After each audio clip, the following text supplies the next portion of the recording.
உலகம் அழியுமா அழியாதா?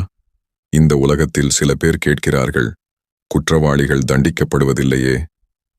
அவர்களுக்கு நான் சொல்வது என்னவென்றால், இவ்வுலகில் ஒருவன் மிகவும் நல்லவனாக வாழ்கிறான்.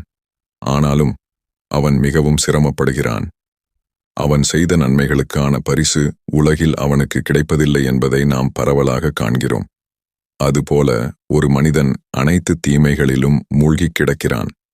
எல்லாவிதமான அக்கிரமங்களையும் செய்கிறான். ஆனாலும் இவன் சொகுசாக வாழ்ந்து மரணித்து விடுவதையும் நாம் காண்கிறோம். இவன் செய்த தீமைகளுக்கான தண்டனையை இவ்வுலகில் இவன் அனுபவிக்கவில்லை என்பதை கண்கூடாக பார்க்கிறோம். 10 கொலை செய்த ஒருவன் மரண தண்டனை பெற்றால் கூட அது அவனது குற்றத்துக்கு தகுந்த தண்டனை அல்ல. ஒரு உயிரை கொன்றதுக்கு பகரமாக அவனது உயிரை வாங்குகிறோம். ஆனால் மீதி 9 கொலைகள் செய்ததற்கு என்ன தண்டனை? அதற்கான தண்டனையை இவ்வுலகில் அவனுக்கு யாராலும் வழங்க முடியாது.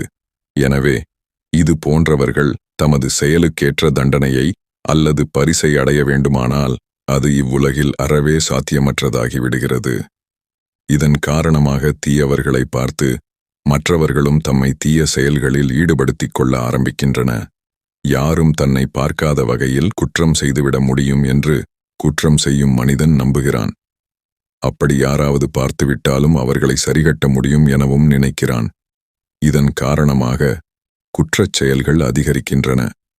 இந்த நிலையை மாற்ற வேண்டுமானால், மனிதன் நல்லவனாகவே வாழ வேண்டுமானால், நியாய தீர்ப்பு நாள் ஒன்று உள்ளது என்று நம்புவதுதான் அதற்கு ஒரே வழி.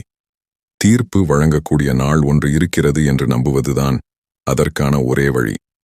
அதைதான் இறுதி நாளை நம்புதல் என்று இஸ்லாம் குறிப்பிடுகிறது. அந்த நாளில் நமது செயல்களில் விளைவை அனுபவித்தே ஆக வேண்டும் என்பதுதான் இஸ்லாத்தின் எச்சரிக்கை.